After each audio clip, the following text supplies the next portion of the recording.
I hope आप लोग बहुत अच्छे होंगे, आप लोग रेगुलर वीडियोस भी देख रहे होंगे। नहीं देख रहे तो प्लीज देखो, वरना क्या कहाँ कैसे कैसे हो गया कुछ समझ में नहीं आएगा। हम चैप्टर नंबर 3 कंप्लीट कर चुके थे, केमिस्ट्री का, साइंस का, क्लास 10th का। आज हम करेंगे चैप्टर नंबर 4, जो कि है हमारे पास carbon and its compound. Why carbon and its compound? Carbon और उसके कंपाउंड ही क्यों? कार्बन के क्यों कंपाउंड पढ़ने हैं और कुछ क्यों नहीं पढ़ सकते? कार्बन ही क्यों?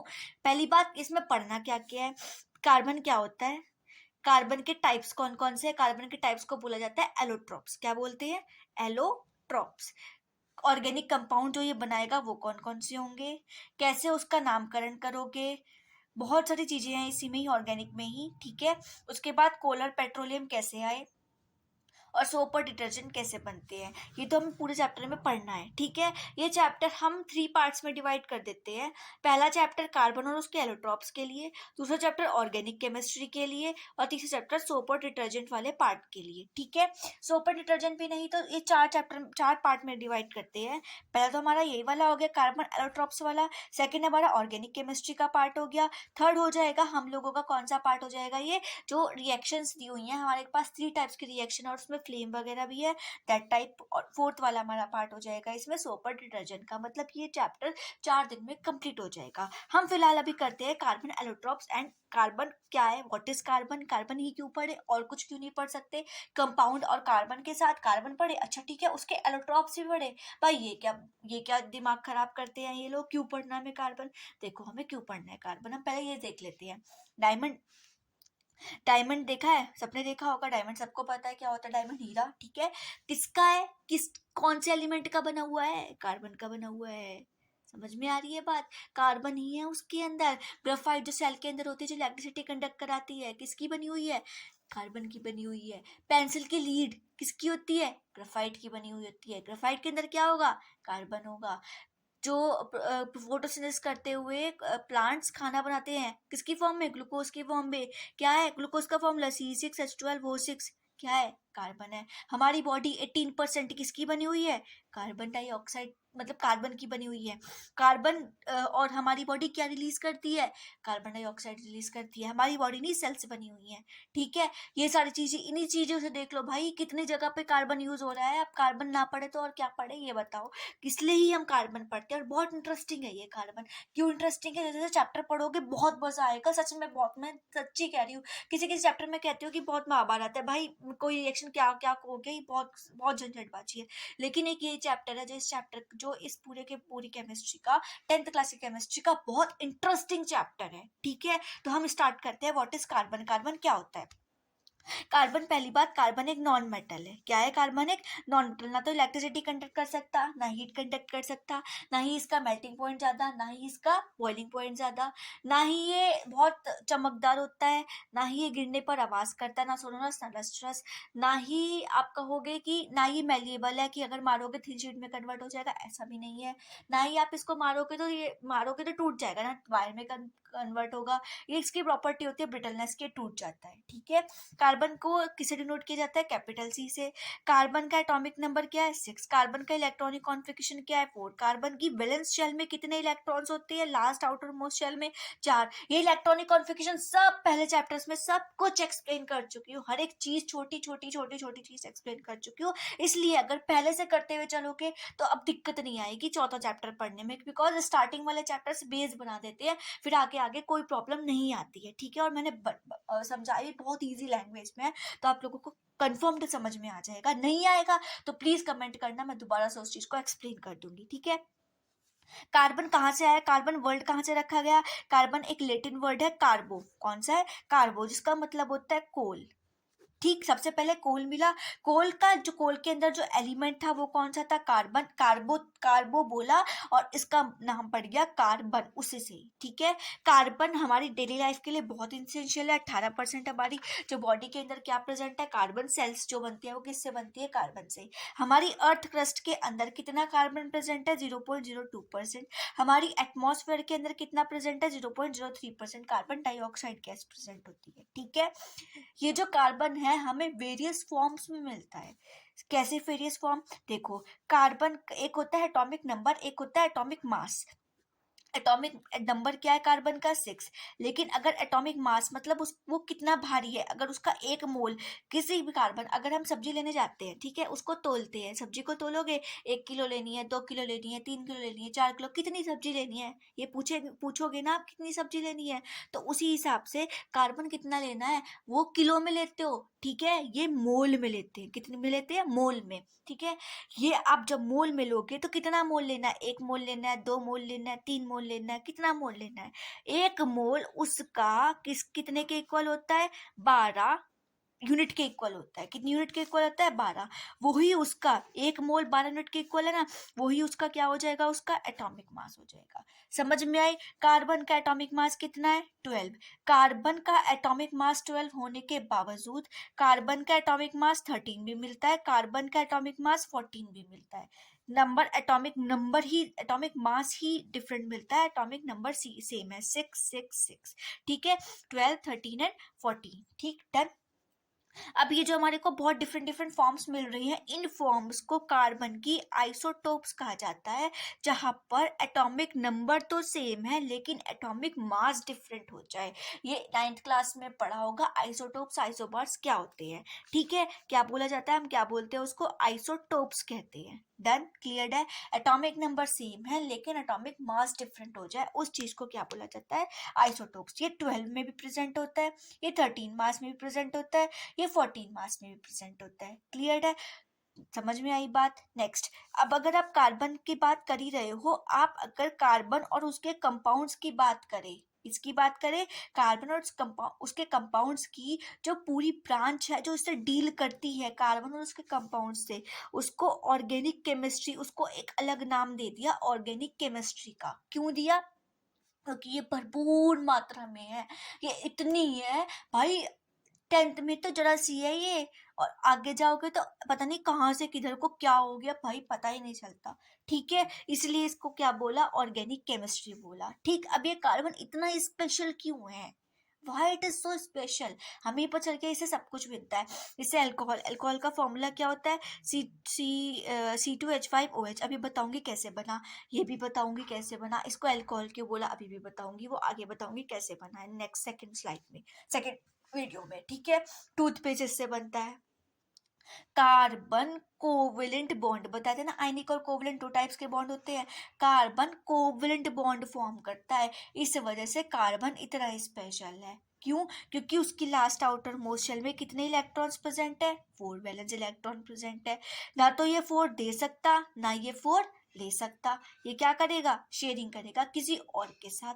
जब ये शेयरिंग करेगा, जब शेयरिंग करेगा तो बहुत सारी चीजें बनाएगा, अब ये शेयरिंग करके लंबी से लंबी चेंज भी फॉर्म कर सकता है, और क्या नाम है, एक साइकिल भी, रिंग भी फॉर्म कर सकता है, इसी वजह से ये स्पेशल है। जब कार्बन कोई भी कंपाउंड बनाता है तो वो 2 टाइप्स के बॉन्ड्स उसमें कंपाउंड्स में फॉर्म करता है, जो कार्बन के साथ बॉन्ड्स बनेंगे वो 2 तरीके से बनते हैं, पहले भी बताया था पिछली वाली स्लाइड में, जो कोवलेंट बॉन्ड्स होते हैं वो 2 टाइप्स के होते हैं, कौन कौन से, एक पोलर एक नॉन पोलर, इसमें भी जो कोवलेंट बॉन्ड होंगे वो कितने होंगे, पोलर और नॉन पोलर, अलग तो होंगे नहीं, ठीक है। कल भी, उस दिन भी बताए थे, आज दोबारा समझा देती हूँ ताकि आपको रिकॉल हो जाए। पोलर कोवलेंट बॉन्ड्स कौन से होते हैं, पोलर कोवलेंट बॉन्ड्स वो होते हैं जो हमारे पास एक पोलर एक नॉन पोलर, नॉन पोलर मतलब वेज, पोलर मतलब नॉन वेज, जो नॉन वेज होगा वो वेज भी खा सकता है, वो नॉन वेज भी खा सकता है, जो नॉन वेज खाता होगा वो बहुत अच्छा रहेगा, फिट रहेगा, जो नॉन वेज खाएगा, जो वेज खाएगा वो फिट रहेगा, जो नॉन वेज खाएगा वो हट्टा कट्टा होगा, मोटा ताजा होगा, ठीक है ना, और जो वेज खाएगा वो तो नॉर्मल हमारा अपनी शेप में ही रहेगा। ये 2 ले लिए, ठीक, ये हमारे पास 2 थे ही, एक छोटा साइज एक बड़ा साइज। जब एटम्स का साइज छोटा और बड़ा होने के बाद बॉन्डिंग हो, बीच में शेयरिंग करने की वजह से वो पोलर कोवलेंट बॉन्ड फॉर्म करते हैं, क्लियर हुआ।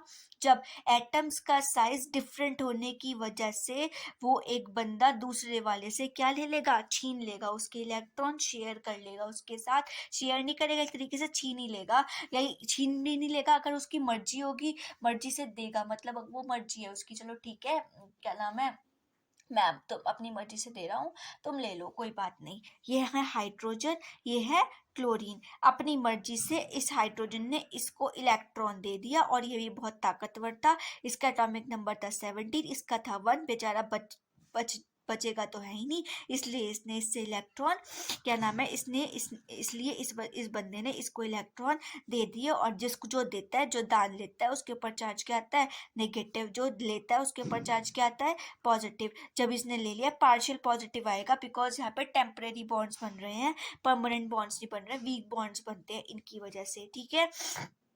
जब ये बॉन्ड इलेक्ट्रॉन शेयर कर लेंगे तो बीच में एक बॉन्ड बन जाएगा, उसको पोलर कोवलेंट बॉन्ड बोला जाता है। और जब सेम साइज के होंगे, सेम ही है, सब दोनों सेम है, और तब बॉन्ड बने, कोई चार्ज नहीं आएगा, कुछ नहीं आएगा, तो उसे नॉन पोलर बॉन्ड्स बोला जाता है, ठीक है।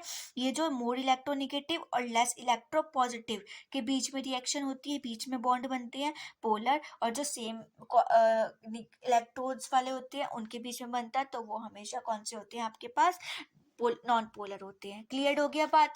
नेक्स्ट, जो हमारे पास कार्बन है वो क्यों कोवलेंट बॉन्ड को फॉर्म करता है, आयनिक को क्यों नहीं करता।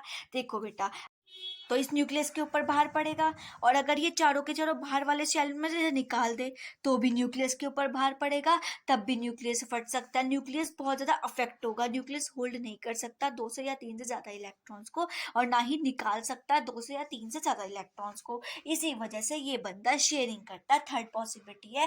फर्स्ट पॉसिबिलिटी क्या थी, क्या कर सकते, दे दे, लेकिन देने का नहीं, क्योंकि 4 एक्स्ट्रा इलेक्ट्रॉन इससे निकल जाएंगे, वो 3 तक ही दे सकता है, इस वजह से। सेकेंड पॉसिबिलिटी, ले ले, और लेगा तो भाई तो या 1 या 2 या 3 तक ले सकता है, 4 कहाँ से ले लेगा, 4 नहीं ले सकता, इसलिए ये चारों इलेक्ट्रॉन को क्या कर लेगा, किसी बंदे के साथ शेयरिंग करा लेता है। जैसे कि कार्बन था, ये रहा हमारे पास carbon, 1 electron, 2 electron, 3 electron, 4 electron, एक हाइड्रोजन आया, एक हाइड्रोजन आया, एक हाइड्रोजन आया, और एक हाइड्रोजन आया, बॉन्डिंग की, बॉन्डिंग की, बॉन्डिंग की, बॉन्डिंग की, और क्या बना लिया, सी का क्या था 1, और H कितने हैं 1 2 3 4, H कितने हैं हमारे पास 4, H4, यहाँ पर क्या बन गया, CH4 बन गया, मीथेन गैस होती है ना, ये बन चुकी है। क्लियर हुई बात। अब कोवलेंट बॉन्ड की प्रॉपर्टीज पिछले में भी पढ़ी थी, एक बार और बता देती हूँ। ये सारे लिक्विड और गैसेस होते हैं। दूसरी प्रॉपर्टी कि इनकी सॉलिबिलिटी बहुत कम होती है, वाटर में तो ये घुलते ही नहीं, वाटर में तो घुलते ही नहीं। अगर आप ग्लूकोज लोगे, ग्लूकोज पानी में घुल जाता है। अगर ग्लूकोज ऑरेंज वाला आता है, ग्लूकोन डी आते हैं, क्या वो पानी में घुल जाते हैं, नहीं घुलते, वो हमें क्लियर स्ट्रक्चर नहीं मिलता, इस वजह से वो क्या है, एक तरीके से क्या होगा, वो सॉल्युबल तो होने का नहीं। लेकिन अगर यही बात आप किसी भी ऑर्गेनिक सॉल्वेंट की करो, अभी बताया ना ऑर्गेनिक केमिस्ट्री कार्बन का ही डील करती है, ऑर्गेनिक सॉल्वेंट की करो, कार्बन के ही उसमें मटेरियल में घुलना चाहो, तो हाँ ठीक है, ये घुल जाएगा, ठीक। मेल्टिंग और बॉइलिंग पॉइंट लो होती है, इलेक्ट्रिकल कंडक्टिविटी तो होने की नहीं। अब नेक्स्ट आते हैं हम इनके इलेक्ट्रॉन डॉट स्ट्रक्चर पर कि ये सबसे पहले हम इलेक्ट्रॉन डॉट स्ट्रक्चर बताते हुए 4 रूल्स अपने माइंड में लेंगे। अगर हमारे पास कोई भी एलिमेंट मिला हुआ है, सबसे पहले उसका एटॉमिक नंबर लिखना है। क्या लिखना है, एटॉमिक नंबर। फिर उसका कॉन्फ़िगरेशन लिखना है कि उसका कॉन्फ़िगरेशन क्या है, ठीक है। फिर उसको पहचानना है इसको कितने इलेक्ट्रॉन्स की नीड है, ये कितना इलेक्ट्रॉन्स चाहिए इसको, या कितना इलेक्ट्रॉन से शेयर करना चाहता है। हर चीज़ को दिमाग में रखते हुए हम दूसरे बंदे के भी वैलेंस इलेक्ट्रॉन चेक करेंगे, इसके भी चेक करेंगे, और उसके हिसाब से इसको क्या करा देंगे, हम एक बॉन्ड में कन्वर्ट करा देंगे। पिछली बार भी कराया था, दोबारा बता देती हूँ। हम सबसे पहले क्या बना रहे हैं, सिंगल बॉन्ड बना रहे हैं। जब आप सिंगल बॉन्ड बनाते हो, हमने ले लिया hydrogen, atomic number 1, electronic configuration भी 1। इसको अपना ऑक्टेट पूरा करने के लिए कितना इलेक्ट्रॉन चाहिए, इसको अपना ऑक्टेट कंप्लीट करने के लिए 1 इलेक्ट्रॉन और चाहिए। कितना इलेक्ट्रॉन चाहिए, 1 इलेक्ट्रॉन। ये H था, एक ही चाहिए ना, तो किससे लें, किससे लें, इसी के ही एटम से ना ले लें, इसी से ही ले लिया। एक ये था, एक ये था, इसने इससे लिया, शेयरिंग करी, इसने इससे शेयरिंग करी, और क्या बना दिया, बीच में सिंगल बॉन्ड बन गया। और कितना इलेक्ट्रॉनिक कॉन्फ़िगरेशन हो गया, अब कितने हो गए, अब 2 हो गए। गैस का, किसी भी गैस का इसने क्या कर लिया है, इलेक्ट्रॉनिक कॉन्फ़िगरेशन अटेन कर लिया है, कॉन्फ़िगर कर लिया है। डबल बॉन्ड जैसे बनता है, डबल बॉन्ड कैसे बनेगा, वो ऑक्सीजन का एटॉमिक नंबर 8, इलेक्ट्रॉनिक कॉन्फ़िगरेशन 2 और 6। जब 2 और 6 है तो हमको कितना इलेक्ट्रॉन्स की नीड है, 2 इलेक्ट्रॉन्स की नीड है। और जब 2 इलेक्ट्रॉन्स की नीड है तो कितना इलेक्ट्रॉन्स, पहले 6 होते हैं, 1 2 3 4 5 6, 1 2 3 4 5 6, इतने इलेक्ट्रॉन्स की नीड होती है। टोटल हमारे पास कितने थे, 6। 6 में से नीचे जितने इलेक्ट्रॉन्स की नीड होगी 2 इलेक्ट्रॉन इधर बनाओगे और जो बचे वो ऊपर वाली साइड, ठीक है। ये कितने चाहिए, 2, इससे ले लेंगे, ठीक है। ये वाला ऑक्सीजन इस वाले से ले लेगा, ठीक है। और क्या बना देगा बीच में, डबल बॉन्ड। ट्रिपल बॉन्ड बनाना हो तो कौन सा ले, नाइट्रोजन लेकर देखते हैं। एटॉमिक नंबर 7, इलेक्ट्रॉनिक कॉन्फ़िगरेशन 2 और 5, कितना चाहिए, 3 चाहिए। ऑक्टेट पूरा करने के लिए 8 करना होता है, इसलिए 3 चाहिए। तो 3 चाहिए तो हमारे पास नाइट्रोजन, नाइट्रोजन कितने चाहिए, 3। टोटल कितने थे, 5। इधर कितने बनाने पड़ेंगे, 3 बनाएंगे। 1 2 3, 1 और 2, 1 2 3 4 5 बन गया। 2 इधर, क्यों, बिकॉज 5 टोटल थे और 3 चाहिए, 3 की तो इस वजह से हमने इधर कराया, ठीक। नाइट्रोजन को कितना चाहिए था, 3, इससे ले लेगा, शेयरिंग कर लेगा। इसके भी इससे ले लेगा और शेयर कर लेगा। जब इसने शेयरिंग कर लिया, 1 2 3 4 5 पहले थे, 3 इससे ले लिए, 8 हो गए। इस वाले नाइट्रोजन को देखोगे, 1 2 3 4 5, 5 पहले थे, 3 और ले लिए, कितने हो गए, 8 हो गए। तो बॉन्ड भी बन गया और उसका इलेक्ट्रॉनिक कॉन्फ़िगरेशन भी स्टेबल हो गया। इस वजह से ये बॉन्ड बनाते हैं double, triple and single bond. समझ में आई। जो सिंगल बॉन्ड होता है, डबल बॉन्ड होता है और ट्रिपल बॉन्ड होता है, इनकी जो बॉन्ड स्ट्रेंथ होती है कि कौन ज़्यादा मजबूत होगा, सबसे ज़्यादा कौन मजबूत होता है, किसको तोड़ने में ज़्यादा टाइम लगेगा, ट्रिपल बॉन्ड को। तो सबसे ज़्यादा स्ट्रांग होगा ट्रिपल बॉन्ड, फिर डबल बॉन्ड और लास्ट में कौन सा होगा हमारे पास, सिंगल बॉन्ड, ठीक है। नेक्स्ट चीज़, एक और चीज़, किसकी बॉन्ड लेंथ ज़्यादा होती है, कि इसके एटम के, जो हमारे पास ऑक्सीजन था, ये ऑक्सीजन का एटम, ये ऑक्सीजन का एटम, कि अगर सिंगल बॉन्ड से जुड़ रहा है तो उसकी अब लेंथ कितनी होगी, न्यूक्लियस से न्यूक्लियस की लेंथ बोली है, और क्या, कुछ नहीं, न्यूक्लियस से न्यूक्लियस के बीच में जो लेंथ होती है, डबल बॉन्ड की ज़्यादा होगी, ट्रिपल बॉन्ड की ज़्यादा होगी। सबसे ज़्यादा किसकी होती है, सिंगल बॉन्ड की सबसे ज़्यादा लेंथ होती है। फिर उसके बाद में डबल बॉन्ड की होती है, फिर सबसे लास्ट में किसकी होती है, ट्रिपल बॉन्ड की। ट्रिपल बॉन्ड की जो बॉन्ड लेंथ होती है वो सबसे कम होती है। कैसे पता चलेगा कि किसी में कार्बन है या नहीं है, कैसे टेस्ट करके बताओगे, क्योंकि कैसे बताओगे, अगर हमने पता करना है कि कार्बन है या नहीं है, तो हम किसी भी मटेरियल को जलाएंगे, अगर वो कार्बन डाइऑक्साइड दे दे, क्या दे दे, कार्बन डाइऑक्साइड दे दे, उसके पास में कैसे पता चलेगा कार्बन डाइऑक्साइड दे रहा है नहीं दे रहा, हमने कैंडल लाया और कैंडल उसके आसपास रख दी, अगर वो कैंडल बुझ गई तो समझ लो कि वहां पर कार्बन डाइऑक्साइड प्रेजेंट है, और अगर नहीं बुझी तो वहां पर कार्बन डाइऑक्साइड प्रेजेंट नहीं है। आप ऐसे पता कर सकते हो कि कार्बन वहां पे होगा या नहीं होगा। क्लियर है बात। नेक्स्ट हम पढ़ेंगे एलोट्रॉप्स ऑफ कार्बन। अब एलोट्रॉप्स ऑफ कार्बन क्या होता है, कार्बन जो है वो बहुत सारी फॉर्म्स में एग्जिस्ट करता है, एक फॉर्म में थोड़ी कार्बन एग्जिस्ट करता है, कार्बन की पता नहीं कितनी सारी फॉर्म्स होती हैं। कार्बन की forms in the sense carbon की शेप की बात की जा रही है, कार्बन पता नहीं कितनी शेप्स में प्रेजेंट होता है, कार्बन की इतनी सारी शेप्स है, और वो पता नहीं कितनी, जब इतनी सारी शेप्स है तो किसी की कोई प्रॉपर्टी होगी, किसी की कोई प्रॉपर्टी है। अगर वो उसके सारे के सारे किसी भी हमने 2 चीजें उठाई, 2 या 3 चीजें उठाई, हम इसको ध्यान से देखेंगे, अगर उस चीज के अंदर सारे पार्टिकल एक ही शेप के हैं, स्क्वायर है तो स्क्वायर शेप के हैं, पेंटागन है तो पेंटागन ही शेप के हैं, या फिर अगर कोई ऐसा है किसी के अंदर एक स्क्वायर है एक हेक्सागन है, एक स्क्वायर है एक हेक्सागन है, एक स्क्वायर है एक हेक्सागन है, हेक्सागन मतलब 6 कार्बन वाला एटम है, ऐसे करके कुछ इस टाइप की शेप बहुत सारे कार्बन मिलकर बना ले, या फिर इस टाइप की shape square square square square, सारे तो स्क्वायर ही है ना, इस टाइप की शेप बना ले। अगर इस टाइप का कोई फॉर्म प्रेजेंट होते हैं, इन टाइप की कोई फॉर्म्स प्रेजेंट होती है जिसमें शेप जो होती है वो किसी भी कंपाउंड की सेम होगी, मतलब उसके अंदर बिल्कुल सेम स्ट्रक्चर प्रेजेंट है, पूरा स्ट्रक्चर ही स्क्वायर से बना हुआ है, पूरा स्ट्रक्चर ही हेक्सागन से बना हुआ है, पूरा स्ट्रक्चर ही पेंटागन से बना हुआ है, ये पेंटागन यहाँ पर आया, एक और पेंटागन, एक और पेंटागन, एक और पेंटागन, ये ऐसे ऐसे करके स्टार जुड़ते चले जाएं, यहाँ पर एक पेंटागन, यहाँ पे एक पेंटागन, यहाँ पे एक पेंटागन, और कुछ स्ट्रक्चर टाइप ऐसा स्ट्रक्चर बना ले, कुछ हमें एक चीज मिल जाए उससे, उसे क्या बोलोगे, अगर वो सेम ही होंगे तो आप उसे क्या बोलोगे, सेम शेप होगी, उनको बोलोगे क्रिस्टलाइन, कि वो क्रिस्टल्स की फॉर्म में सेम है ना, सारे के सारे क्रिस्टल्स की फॉर्म में एक स्ट्रक्चर बना रहे हैं, इसको हम बोलेंगे क्रिस्टलाइन एलोट्रॉप। किसका एलोट्रॉप, हम यहाँ पर किसका पढ़ेंगे एलोट्रॉप, ओनली कार्बन का, तो क्रिस्टलाइन एलोट्रॉप्स ऑफ कार्बन। अगर हम ये बोले कि एक तो एक गोल आया, एक फिर से स्क्वायर आ गया, एक फिर गोल आया, फिर स्क्वायर आया, फिर पेंटागन आ गया, फिर हेक्सागन आ गया, ये हेक्सागन 6 ऐसे स्ट्रक्चर्स वाला आ गया, ठीक है। अगर ऐसा कुछ है कि एक साथ जुड़े हुए हैं ऐसे ऐसे ऐसे इस टाइप में, तो उसे बोला जाता है अमॉर्फस, कि इसकी कोई डेफिनेट शेप नहीं होती, ना इसकी फॉर्म होती है, इनकी सिर्फ ना ही उसका कोई डेफिनेट स्ट्रक्चर होता है, कोई भी कहीं भी आके जुड़ जाएगा, कोई से पार्टिकल कहीं भी आके जुड़ जाए, उसे क्या बोला जाता है, amorphous allotrope of carbon, amorphous allotropes of carbon.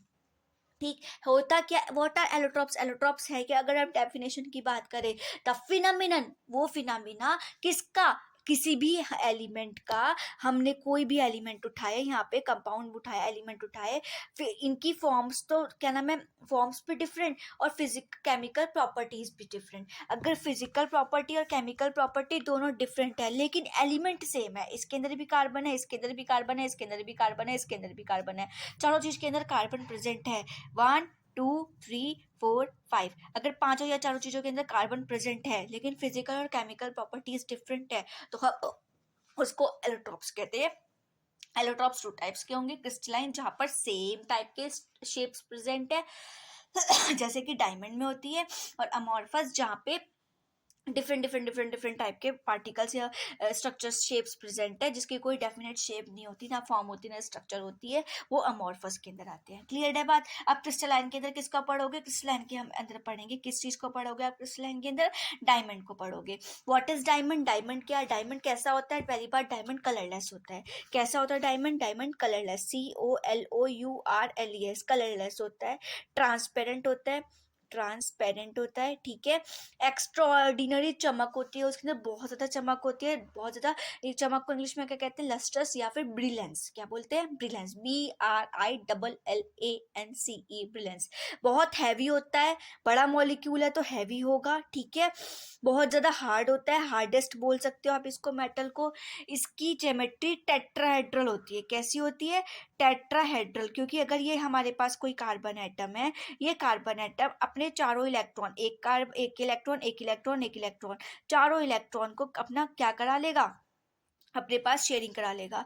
फिर यहाँ पर कोई कार्बन एटम, ये वाला कार्बन एटम इसके चारों इलेक्ट्रॉन्स शेयर करा लेगा, इसके भी चारों इलेक्ट्रॉन्स शेयर करा लेगा। सारे के सारे कार्बन एटम जो होते हैं वो आपके चारों इलेक्ट्रॉन्स को शेयर कराते हैं, कोई ऐसा नहीं कि जो ना कराता हो। ये कार्बन की बात करोगे, 1 2 3 और एक और बनाएगा यहाँ पे, ऐसे कर कर 4, ऐसे इस टाइप से, कि हमारे पास सारे कार्बन्स अपने जो हमारे पास स्ट्रक्चर्स या फिर जो इलेक्ट्रॉन्स होते हैं वो सब शेयर करा देता है। इसलिए जब ये सब शेयर करा देगा, लाइक ये चारों इलेक्ट्रॉन्स शेयर करा रहा है, इसलिए जब 4 करा रहा है ना, टेट्राहेड्रल ज्योमेट्री बोल दोगे। इसकी डेंसिटी बहुत ज़्यादा, और डेंसिटी इसकी हाई होती है, कितनी होती है, लेकिन आयरन से कम होती है, 3.5 ग्राम पर सीसी, ठीक है।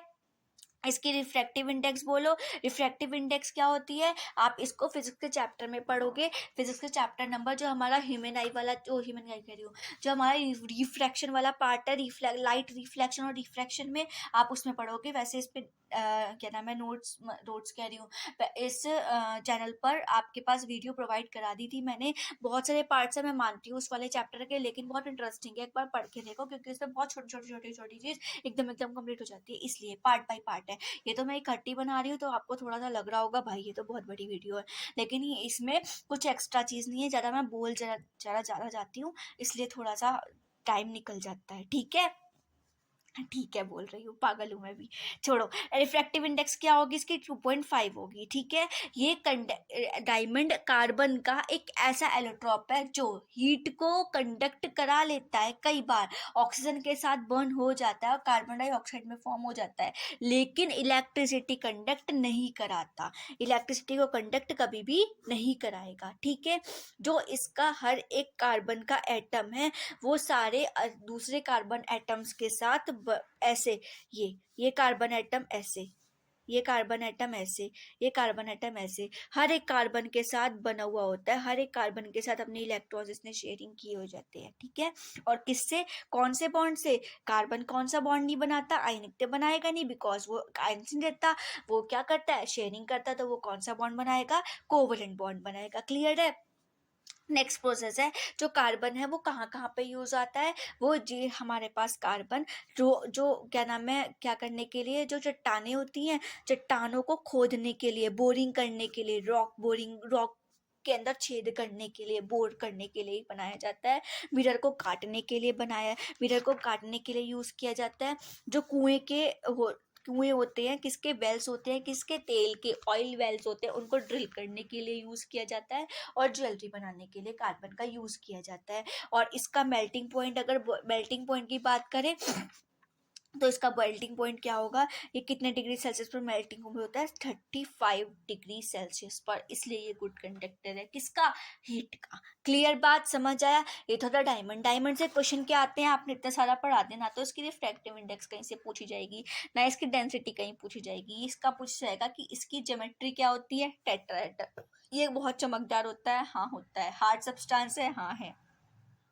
किस चीज में यूज किया जाएगा, रॉक बोर करने में, मिरर को काटने में, ऑयल वेल बनाने में, ड्रिल करने में, और ऑर्नामेंट्स बनाने में, ज्वेलरी बनाने में।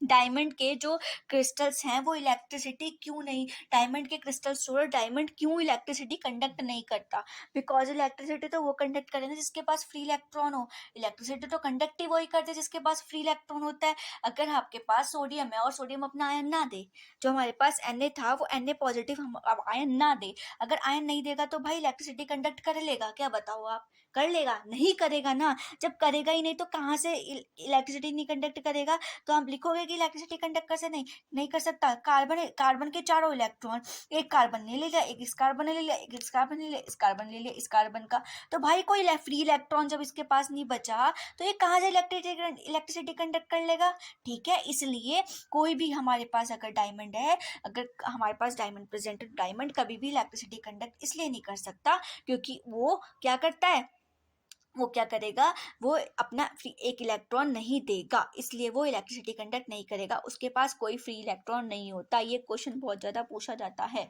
ठीक, समझ आई बात। नेक्स्ट अब करते हैं ग्राफाइट के बारे में थोड़ी सी चर्चा कि ग्राफाइट क्या होते हैं। What are graphite, GRAPHITE। Second हमने पढ़ना है, फर्स्ट तो हमने डायमंड पढ़ा, सेकंड आप पढ़ोगे graphite. What is graphite, graphite क्या है, वो कलरलेस था। जो ग्राफाइट होता है वो कौन से कलर का होता है, ग्रेइश। सबसे मेन क्वेश्चन तो इससे एक ही आता है ग्राफाइट से, वो लास्ट में बताऊंगी, पहले पढ़ लो। ये ग्रेइश कलर का सब्सटेंस है, ग्रे कलर का होता है। अगर आपने पेंसिल की लीड देखी हो तो ब्लैक कलर की तो होती नहीं, ग्रे कलर की होती है। दूसरी चीज, ये लाइटर होता है डायमंड से बहुत ज्यादा हल्का होगा, ये लाइट होगा, स्मूथ होता है। अगर इसको छुओगे तो बहुत, पेंसिल की अगर आप वो लीड छूते तो कितनी स्मूथ सी होती है और स्लिपरी सी होती है। और ये इलेक्ट्रिसिटी कंडक्ट कर सकता है। अभी इलेक्ट्रिसिटी क्यों कंडक्ट कर सकता है, क्योंकि जो हमारे पास कार्बन है वो कार्बन अपना एक इलेक्ट्रॉन किसी के साथ शेयर नहीं कराता। ये कार्बन ऐसे रुक जाएगा, ये कार्बन इसके कितने शेयर कराई, 1 2 3, इसने कितने शेयर, इस कार्बन ने 1 2 3, इस कार्बन ने 1 2 3, इस कार्बन ने, ये कार्बन एक और आया 1 2 3, ये कार्बन और आया 1 2 3 1 2 3, ये कार्बन एक और 1 2 3, कार्बन एक और 1 2 3। मतलब कि सिर्फ और सिर्फ 3 इलेक्ट्रॉन शेयर कराता है और इलेक्ट्रॉन शेयर नहीं कराता। जब ये एक्स के पास एक फ्री इलेक्ट्रॉन होगा, फ्री इलेक्ट्रॉन है, अगर वो पॉजिटिव चार्ज है तो वो निगेटिव के साथ जाकर क्या नाम है अट्रैक्ट होगा और इलेक्ट्रिसिटी प्रोड्यूस कर देगा। और अगर वो निगेटिव है, फ्री इलेक्ट्रॉन वैसे पॉजिटिव ही होता है, निगेटिव तो होता नहीं।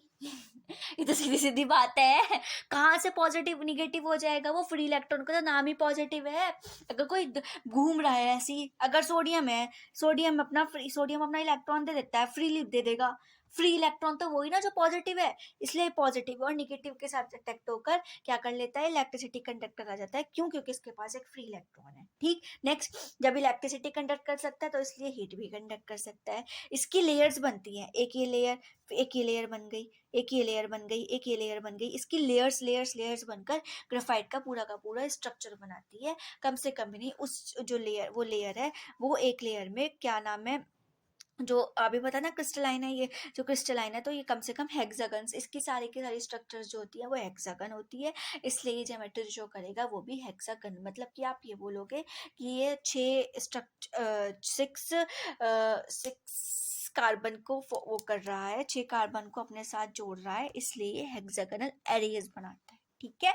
और ये जो हमारे पास ग्राफाइट है, ग्राफाइट इलेक्ट्रिसिटी में यूज आता है। और दूसरी बात, ग्राफाइट अगर इलेक्ट्रिसिटी में यूज आता है जो उसकी, वो तो इलेक्ट्रिसिटी वाली बात तो अलग ही है, वो तो मैंने आपको पहले ही समझा दिया। लेकिन इसके जो बॉन्ड्स होते हैं वो बहुत ज़्यादा वीक होते हैं, एकदम से टूट जाते हैं। ये वाला ये कार्बन, जो ये दूसरी वाली, जो हमारे पास दूसरी वाली बोलोगे ना, जो ये हमारे पास इस वाले यहाँ पर जो ग्राफाइट होगा, जब ये वाला बॉन्ड इसके साथ जुड़ा हुआ होगा, ये बॉन्ड इसके साथ, ये बॉन्ड इसके साथ, ये बॉन्ड इसके साथ, तो ये जो बॉन्ड्स जुड़े हुए होते हैं वो बहुत वीक फोर्सेस से जुड़े होते हैं, जिसको हम बोलते हैं वंडर वॉल फोर्सेस। वो बहुत ज़्यादा वीक होते हैं, इसलिए जल्दी टूटने का खतरा रहता है, इसलिए पेंसिल की निप टूट जाती है। ठीक है, या पेंसिल की निप देख लो, या फिर ग्राफाइट रॉड जो बैटरी के अंदर होती है, वो भी आप ऐसे करोगे टूट जाएगी, थोड़ा सा जोर लगाओगे टूट जाएगी, इसलिए टूट जाती है। ठीक है, एक बार दोबारा से पूरा क्लियर। ये हमारे पास एक ग्राफाइट का स्ट्रक्चर, क्या बोला था मैंने अभी, कि जो हमारे पास ये पूरी की पूरी, ये हमारे पास एक शीट, ये इसकी दूसरी शीट, ये शीट मतलब दूसरा एटम, ये इसका तीसरा एटम। ठीक है, सारे हेक्सागोनल स्ट्रक्चर में है। ये कार्बन इसके साथ, ये कार्बन इसके साथ, जो इसके बीच में जो बॉन्ड्स है ना, ये वाले बॉन्ड्स, ये बॉन्ड्स बहुत ज़्यादा वीक होते हैं। ठीक है, इसलिए टूट जाते हैं, इसके स्ट्रक्चर आराम से टूट जाते हैं। किस में यूज़ किया जाता है, जो हमारे पास मशीन के पार्ट्स होते हैं उसमें यूज़ किया जाता है, पेंसिल की लीड में यूज़ किया जाता है, और ब्लैक पेंट करने के लिए यूज़ किया जाता है। क्लियर बात समझ में आ गई। अब नेक्स्ट एंड लास्ट वाला आता है हमारे पास बक मिनिस्टर फ्लोरेन, FULLERENE, बक मिनिस्टर फ्लोरेन। ये इतना इंपॉर्टेंट क्यों है कि हमें इसको पढ़ना पड़ रहा है?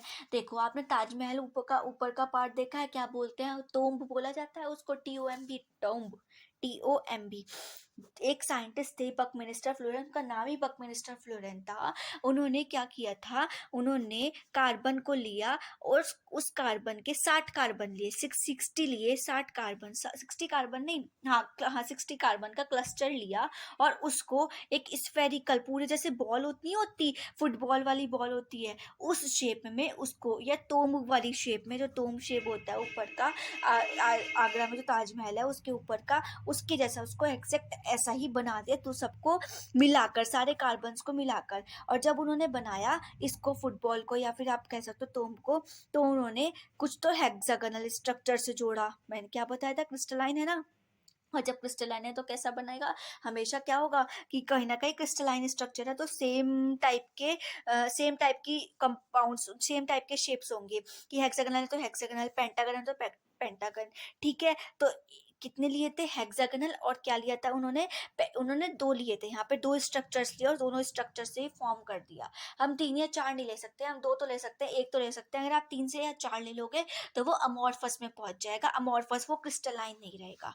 ठीक है, उन्होंने हेक्सागोनल जो पार्ट्स लिए वो तो लिए 20, और पेंटागन्स जो पार्ट लिए वो लिए 12, और जोड़ जाड़ के उन्होंने क्या बना दिया, एक बॉल लाइक स्ट्रक्चर। जैसे कि पेंटागन 5 कार्बन, 1 2 3 4 5, ठीक, ये लिया, फिर उसके बाद में इसके साथ जोड़ दिए एक हेक्सागन ऐसे, फिर यहाँ पे एक, फिर यहाँ पे एक हेक्सागन स्ट्रक्चर, यहाँ पे भी एक हेक्सागन स्ट्रक्चर, यहाँ पे एक पेंटागन बन जाए, हेक्सागन बना देते हैं, यहाँ पे एक हेक्सागन स्ट्रक्चर, यहाँ पे एक हेक्सागन स्ट्रक्चर, यहाँ पे एक पेंटागन, यहाँ पे एक हेक्सागन बन जाएगी। लाइक दैट कर कर उन्होंने ऐसा कुछ करके, कम से कम भी नहीं तो क्या करा है उन्होंने, 12 क्या लिए थे पेंटागन्स, और 20 क्या लिए हेक्सागन, ऐसे जोड़ जाड़ के उन्होंने एक बहुत बड़ी atom like, ball like structure बना दी, जिसको हम एक तरीके से ऐसे भी कहते हैं, जियोडोसिक डोम भी बोला जाता है, ये भी कहा जाता है। ऐसा कुछ बनाया, स्ट्रक्चर बनाया, और उसी का ही नाम उन्होंने अपने ही नाम पे रख दिया, बकमिनिस्टर फ्लोरेन। वो आर्किटेक्ट थे यूएस के जिन्होंने ये बनाया था, इसलिए उन्होंने नाम ही इसका क्या लिख दिया, बकमिनिस्टर फ्लोरेन। ठीक है, ये सॉलिड होता है रूम टेम्परेचर पर, ना तो हार्ड होगा ना ही सॉफ्ट है, आराम से टूट भी सकता है और आप इससे खेल भी सकते हो। ठीक है, ऐसा कुछ नहीं है, मैं मजाक कर रही हूँ। ये बहुत कम क्वांटिटी में मिलता है, हीट को कंडक्ट कर सकता है, लेकिन इलेक्ट्रिसिटी को नहीं, क्योंकि यहाँ पर ये इसके मॉलिक्यूल्स सारे के सारे चारों इलेक्ट्रॉन्स शेयर करा लेते हैं, कोई भी इसका एक ऐसा नहीं बचता। ठीक है, क्लियर हुआ। अब आप एक चीज देखो, एक यहाँ पर चीज देखोगे, क्या कि कभी तो ये कार्बन जो है वो हमारे हेक्सागन फॉर्म कर रहा है, कभी पेंटागन फॉर्म कर रहा है, कभी ये कार्बन स्क्वायर फॉर्म कर रहा है कि ये कार्बन यहाँ पर था, इसने यहाँ पर यहाँ पर यहाँ पर और यहाँ पर एक बनाया और पूरा स्क्वायर फॉर्म कर लिया, ऐसे कर कर। तो भाई ये क्या चीज़ है? ये कार्बन जो है हमारा, ये कार्बन दो प्रॉपर्टीज शो करता है। वो कौन कौन सी दो प्रॉपर्टी है, आओ अब उसको देखते हैं। फर्स्ट हमारे पास इसकी प्रॉपर्टी है catenation. What is this? Catenation. अब ये कैटिनेशन क्या होता है? और दूसरी हमारे पास इसकी प्रॉपर्टी है टेट्रावेलेंसी। व्हाट इज टेट्रावेलेंसी और व्हाट इज कैटिनेशन, उन दोनों को हम देखते हैं। कैटिनेशन का मतलब है कि कार्बन के पास बहुत यूनिक एबिलिटी होती है बॉन्ड्स फॉर्म करने की, चाहे वो सब बड़ी बहुत, और बॉन्ड्स फॉर्म करने की और बॉन्ड्स फॉर्म करके बहुत बड़े बड़े मॉलिक्यूल्स बनाने की। क्या? कार्बन के पास एक यूनिक प्रॉपर्टी होती है, दैट यूनिक प्रॉपर्टी होती है क्या करने की? बॉन्ड्स फॉर्म करने की। और वो बॉन्ड्स फॉर्म जब होंगे किसी भी अदर एटम के साथ, कार्बन के साथ, उन बॉन्ड्स को फॉर्म करके बहुत बड़े बड़े लार्ज मॉलिक्यूल्स को बनाने की, उस प्रॉपर्टी को हम, उस कार्बन की प्रॉपर्टी को क्या कहते हैं? Catenation. What is called that? Catenation. उसको कैटिनेशन बोला जाता है। अब ये जो हमारे पास बहुत बड़े बड़े मॉलिक्यूल्स हैं वो रिंग फॉर्म में भी फॉर्म हो सकते हैं, कि हमारे पास कोई ये carbon carbon carbon carbon carbon carbon, ये हमारे पास एक रिंग भी फॉर्म कर सकता है, या फिर लंबी से लंबी चेन भी फॉर्म कर सकता है जिसको हम लॉन्ग चेन कहेंगे, या फिर लंबी से लंबी ब्रांच चेन, की यहाँ पर ये निकला, ये कार्बन ऐसे जाके जुड़ गया, फिर दो आ गए, फिर कार्बन आके जुड़ गया। इस प्रॉपर्टी को कार्बन की, इन प्रॉपर्टीज को कार्बन की कैटिनेशन बोला जाता है। चाहे वो लंबी से लंबी चेन फॉर्म करे, चाहे वो कोई रिंग फॉर्म करे, चाहे वो ब्रांच चेन फॉर्म करे, उसको क्या बोला जाता है? कैटिनेशन। कैटिनेशन का मतलब होता है आपस में जुड़ना। ठीक है, वो सिंगल बॉन्ड से भी जुड़ सकते हैं कार्बन कार्बन के एटम, डबल बॉन्ड से भी जुड़ सकते हैं और ट्रिपल बॉन्ड से भी जुड़ सकते हैं। वो किस पर डिपेंड करेगा? वो कार्बन के ऊपर डिपेंड करेगा कि उसको क्या जोड़ना है या उसको क्या बनाना है। अगर वो सिंगल बॉन्ड से जोड़ते हैं तो उसका अलग नाम है, अगर वो डबल बॉन्ड अगर कहीं पर आ जाता है तो उसका अलग नाम है, और अगर ट्रिपल बॉन्ड कहीं आ जाता है तो उसका अलग नाम है। वो आप पढ़ोगे ऑर्गेनिक कंपाउंड्स में, जो मैं इसका सेकेंड पार्ट में आपको बताऊंगी। ठीक है, नेक्स्ट हमारे पास आती है इसी की दूसरी property, that is tetravalency. Tetravalency क्या होती है? टेट्रावेलेंसी, टेट्रा मतलब चार, वैलेंस मतलब वैलेंसी, जिसकी चार वैलेंसी हो, कार्बन चार वैलेंसी होती है, इस वजह से कार्बन को बोला जाता है कि ये टेट्रावेलेंट कंपाउंड है। ठीक है, इसी वजह से इसकी एक प्रॉपर्टी कौन सी हो जाएगी? टेट्रावेलेंसी। जो कंपाउंड्स क्या फॉर्म करें? सारे के सारे कंपाउंड्स जिसके पास चार मॉलिक्यूल्स, चार एटम्स हो लास्ट वैलेंस शेल में, उसे क्या कहा जाएगा? Tetravalent compound. क्लियर बात? नेक्स्ट आप पढ़ोगे, ये कहाँ पर खत्म होता है। हमने अभी क्या क्या पढ़ा, हमने रिकॉर्ड कर लेते हैं एक बार। हम लोगों ने सबसे पहले देखा कार्बन क्यों पढ़ेंगे, फिर उसके बाद देखा कार्बन क्यों इतना स्पेशल है कि वो कोवलेंट बॉन्ड बनाएगा, एलोट्रॉप्स देखे कार्बन के, और फिर उसके बाद में देखा हमने कार्बन कौन कौन सी प्रॉपर्टीज शो करता है। दो प्रॉपर्टीज शो करता है, एक कैटिनेशन और एक टेट्रावेलेंसी। बहुत इंपॉर्टेंट है, बहुत बहुत ज़्यादा इंपॉर्टेंट है। एक या दो नंबर पे दोनों की डेफिनेशन पूछ ली जाती है। कैटिनेशन क्या होता है और टेट्रावेलेंसी। कैटिनेशन क्या?